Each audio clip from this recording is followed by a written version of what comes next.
Hello friends, welcome to your comforter classes. स्वागत है आपका आपके इस चैनल पे।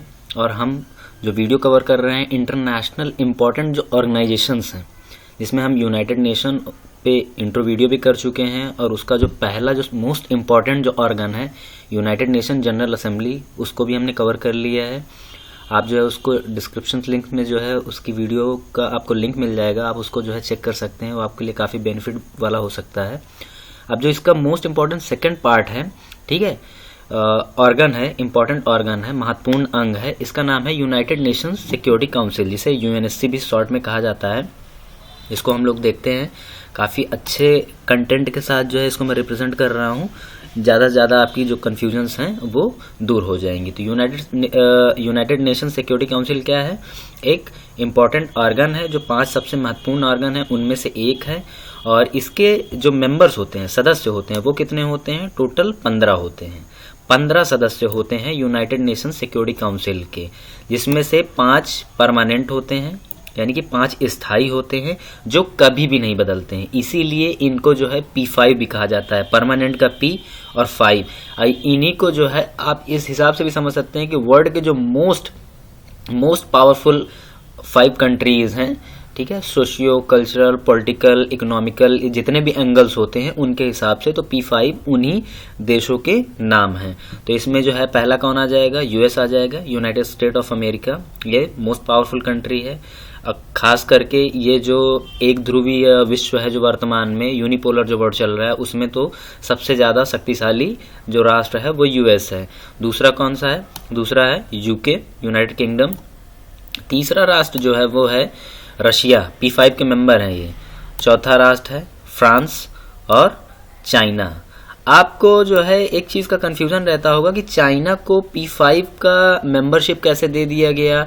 इस पे जो है मेरी एक अच्छी वीडियो जो आने वाली है, जिस पे मैं एनालिसिस करूंगा कि चाइना को किस तरीके से, क्योंकि उसने जो है यूएनओ को जो है शुरुआत में जिस तरीके से बहिष्कार किया था और उसकी जो कम्युनिज्म को लेके जो पॉलिसीज वगैरह थी, उसके बावजूद भी उसके पास जो है परमानेंट मेंबरशिप है सिक्योरिटी काउंसिल की।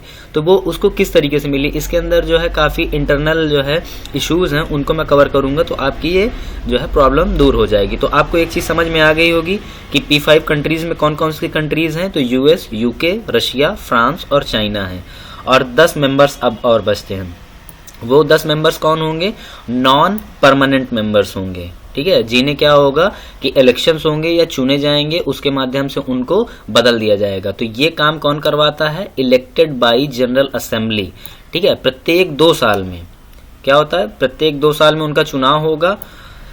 यूनाइटेड नेशन सिक्योरिटी काउंसिल के जो नॉन परमानेंट जो मेंबर्स होते हैं, अस्थायी जो सदस्य होते हैं, वो प्रत्येक 2 साल के अंदर उनका चुनाव होगा और उनकी जगह पे नए व्यक्ति आएंगे। The main criterion of eligibility is contribution. देखिए, यूनाइटेड नेशन में कंट्रीब्यूशन का लेवल किस राष्ट्र का या देश का कितना है, उसके ऊपर ही उसका वहां पे वर्चस्व भी नजर में आता है। कोई ये बोल दे कि यूएनओ जो है बहुत ही मतलब कि समता वाली है, इक्वालिटी बहुत ज्यादा है, तो ऐसा नहीं है।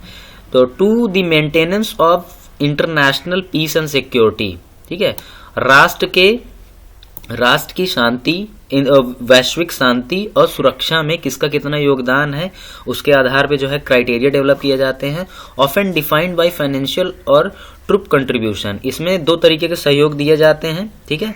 पहला होता है फाइनेंशियल, वित्तीय सहयोग जो दिया जाता है, और ये सहयोग भी 2 आधार पे होता है। एक तो ऐच्छिक हो सकता है, यानी कि आप जितने आपकी मतलब कि औकात हो या जितनी आपकी वैल्यू है, आप उतना जो है कंट्रीब्यूट कर सकते हैं। दूसरी चीज ये होती है कि थोड़ा सा बाइंडिंग भी हो जाता है। जो कंट्री ज़्यादा डेवलप्ड है तो उनके ऊपर ये है कि आपको नहीं, इतना तो करना ही पड़ेगा, ठीक है। और ट्रूप्स वगैरह, जैसे सैनिक सहायता वगैरह है, पीस कीपिंग मिशन वगैरह में जैसे भारत का योगदान जो है बहुत ज़्यादा है। तो इस तरीके के भी जो है कॉपरेशन किए जाते हैं। ये देखिए लिखा हुआ है पीस कीपिंग ऑपरेशंस में जो है leadership on matters of regional security. और जो क्षेत्रीय सुरक्षा होती है उसमें किस तरीके का नेतृत्व जो होता है उसके आधार पे इसमें क्या किया जाता है कि पदों पर इलेक्शंस कराए जाते हैं, उनके आधार पे उनको जगह मिलती है। Equitable geographical distribution is also taken in account for membership. और देखिए क्षेत्रफल का जो क्षेत्र होता है, जोग्राफिकल जो भौगोलिक जो क्षेत्र होता है उसके आधार पे भी इम्पोर्टेंट जो है रोल अदा करता है, जो जोग्राफिकल जो होता है डिस्ट्रीब्यूशन में योगदान देता है इक्विटेबल जोग्राफी। तो वो किस तरीके से कि अफ्रीका जो ग्रुप है, ठीक है, वहां से 3 कंट्रीज जो होंगी इसकी मेंबरशिप उनको मिलेगी। एशिया पैसिफिक से क्या हो, मतलब कि एशिया यानी कि एशिया प्रशांत जो ग्रुप है इसमें से 2 लोगों को नॉन परमानेंट में प्रत्येक 2 साल के लिए चुना जाएगा। लैटिन अमेरिका मतलब साउथ अमेरिका और जो कैरिबियन ग्रुप है, वेस्ट इंडीज है, जमैका है, ये सब ग्रेनेडा वगैरह है, यहाँ से भी दो सदस्य राष्ट्रों को चुना जाएगा। तो 3-2 5 हो गया, 5-2 7। और वेस्टर्न यूरोप जो पश्चिम यूरोप है, जिधर जैसे फ्रांस है, जर्मनी है, नीदरलैंड है, ये सारे हैं। फ्रांस तो परमानेंट है, लेकिन बाकी जो कंट्री हैं जैसे कि बेल्जियम है, एम्स्टर्डम है, तो ये सारी कंट्री भी आती हैं। अदर ग्रुप्स भी जो हैं जिन्हें WEOG भी कहा जाता है, ठीक है, ये WEOG। यहाँ से कितने सदस्यों को चुना जाएगा नॉन परमानेंट में? 2।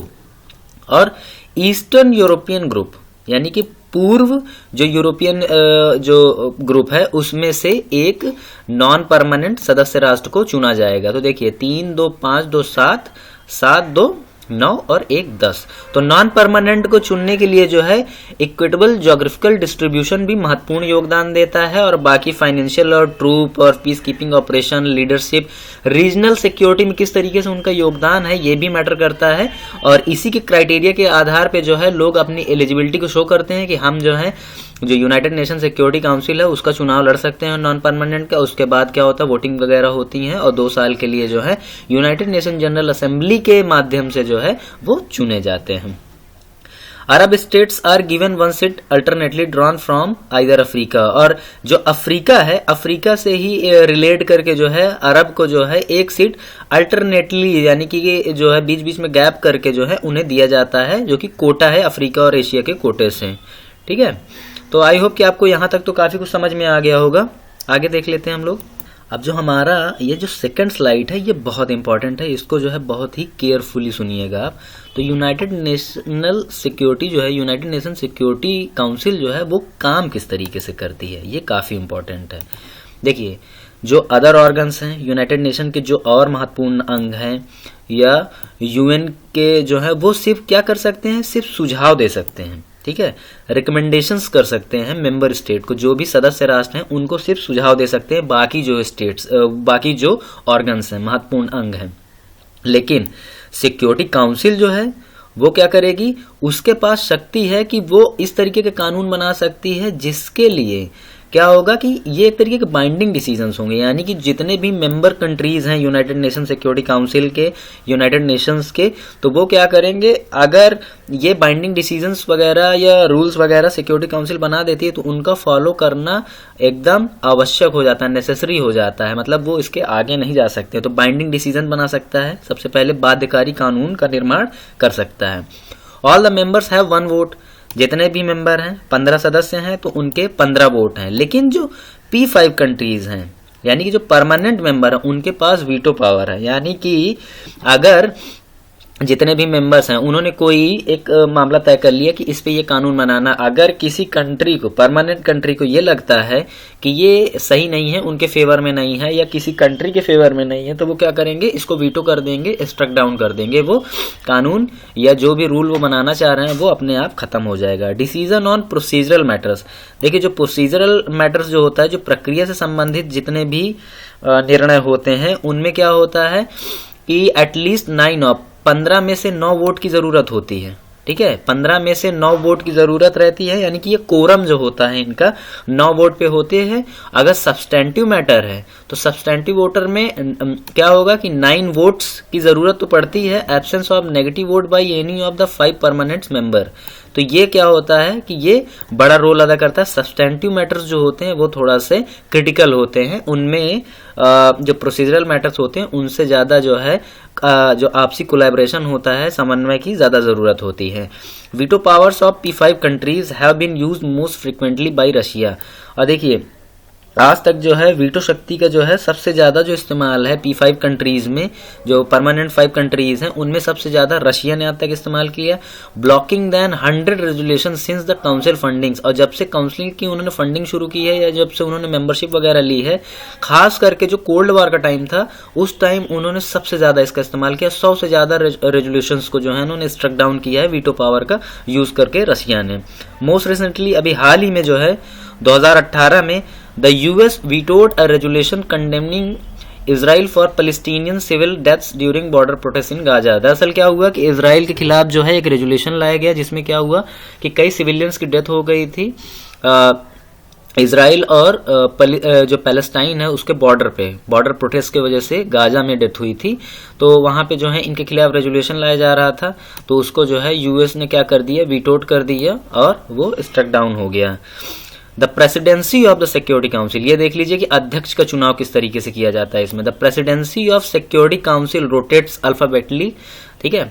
तो क्या है इसमें कि जो सिक्योरिटी काउंसिल के जो अध्यक्ष हैं अल्फाबेटिकली, यानी कि ABCD के हिसाब से, ABCD के नाम से, यानी कि A से जो भी कंट्री है वो पहले एक महीने के लिए हेड रहेगी। 15 मेंबर्स एवरी मंथ, यानी कि महीना के हिसाब से जो है अक्षर का जो पहला शब्द होता है या अक्षर जो होते हैं तो उसके हिसाब से क्या किया जाएगा, उनका जो हेड होता है या प्रेसिडेंसी होती है, अध्यक्षता होती है, उसको बदला जाता है, उसमें चेंज होता रहता है।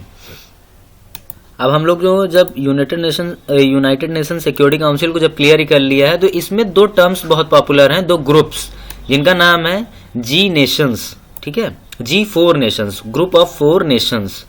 इसमें क्या है कि ग्रुप ऑफ 4 नेशंस वो ग्रुप्स हैं जो क्या करते हैं, परमानेंट सीट की मांग कर रहे हैं यूनाइटेड नेशन सिक्योरिटी काउंसिल के अंदर, यानी कि 5 से 9 बनाने की बात की जा रही है। दरअसल इससे क्या होगा, इससे जो है डिसेंट्रलाइजेशन चाह रहे हैं। उनको ये लग रहा है कि जी नेशंस के अंदर जो परमानेंट 5 हैं वो मनमाना काम बहुत ज्यादा करते हैं, इसके वजह से जो है ये 4 कंट्रीज हैं। तो इन 4 कंट्रीज के नाम जरूर याद रखिएगा। ब्राजील जो कि साउथ अमेरिका को रिप्रेजेंट करता है, जर्मनी ईस्टर्न यूरोप को रिप्रेजेंट करता है, इंडिया साउथ एशिया को जो है रिप्रेजेंट करता है, और जापान जो है साउथ ईस्ट जो चाइना है वहां पे ये तो ये 4 कंट्रीज हैं। तो ठीक है, ये कंट्रीज क्या हैं, ये G4 नेशंस हैं। ये यूनाइटेड नेशन सिक्योरिटी काउंसिल की जो परमानेंट सीट है उसमें बढ़ोतरी चाह रहे हैं, और ये चाह रहे हैं कि हमें परमानेंट मेंबर का सीट मिले। और अभी जो है जो मैं एक अगला जो ग्रुप बताऊंगा जिसका नाम है यूनाइटिंग फॉर कंसेंसस, जिसे कॉफी क्लब के नाम से भी जाना जाता है, वो इनके खिलाफ है। तो चलिए उनको भी हम लोग कवर कर लेते हैं। और हमारा ये यूनाइटेड नेशन सिक्योरिटी काउंसिल के जो सारे एस्पेक्ट्स हैं कि यूनाइटेड नेशन सिक्योरिटी काउंसिल का फॉर्मेशन कैसे हुआ, वो किस तरीके से काम करता है, उसमें और भी आने वाले टाइम में किस तरीके के चेंजेस की डिमांड्स हो रही हैं, और जो कॉफी क्लब है और G4 नेशंस है, G4 नेशन मैंने आपको एक्सप्लेन कर दिया है। कॉफी क्लब देख लेते हैं। कॉफी क्लब ये है यूनाइटेड, इसका नाम क्या है, यूनाइटिंग फॉर कंसेंसस। अब इसका नाम क्या है, जो इसे शॉर्ट में जो बोल दिया जाए तो पॉपुलर नेम जो है कॉफी क्लब है। These are groups of countries who are opposing the expansion of permanent seat. ये वो कंट्रीज के ग्रुप हैं, ठीक है, समूह हैं, जिनका मानना यह है कि जो यूनाइटेड नेशन सिक्योरिटी काउंसिल की जो परमानेंट सीट है उसको बढ़ावा नहीं मिलना चाहिए। तो मैं यहाँ पे आपको एक अंदर की बात ये बताऊं कि जो परमानेंट P5 कंट्रीज हैं वो खुद इनको जो है इंटरनली फंडिंग करती हैं, और इनका मानना यह है कि अगर बाकी जो कमजोर कंट्रीज हैं अगर वो भी आ जाएंगी तो उनके क्या होगा, उनकी जो पावर में कमतरी होगी, इस वजह से जो है इनको प्रमोट भी किया जाता है। तो ये जो कॉफी क्लब है ये किसकी अगुवाई में काम कर रहा है, इटली जो कंट्री है, इटली जो है इसका हेड है, लीडरशिप ऑफ इटली के अंदर जो है ये काम कर रहा है कॉफी क्लब। और इसके मेंबर कौन है, इटली है, स्पेन है, ठीक है, माल्टा है, सैन मेरिनो है, पाकिस्तान है, south Korea, Canada, Mexico, Argentina और कोलंबिया, टर्की। ये जो हैं 11 देश हैं जो कि कॉफी क्लब के नाम से जाने जाते हैं। और ये किस चीज के अगेंस्ट में है, जो यूनाइटेड नेशन सिक्योरिटी काउंसिल की जो परमानेंट सीट है उसको बढ़ाने के खिलाफ है, यानी कि जो G4 नेशंस हैं उनके अगेंस्ट में ये प्रोपेगेशन करते हैं और ये नहीं चाहते हैं कि परमानेंट सीट बढ़े। तो आई होप कि आपको जो है यूनाइटेड नेशन सिक्योरिटी काउंसिल के सारे एस्पेक्ट क्लियर होंगे। तो thank you for watching the video.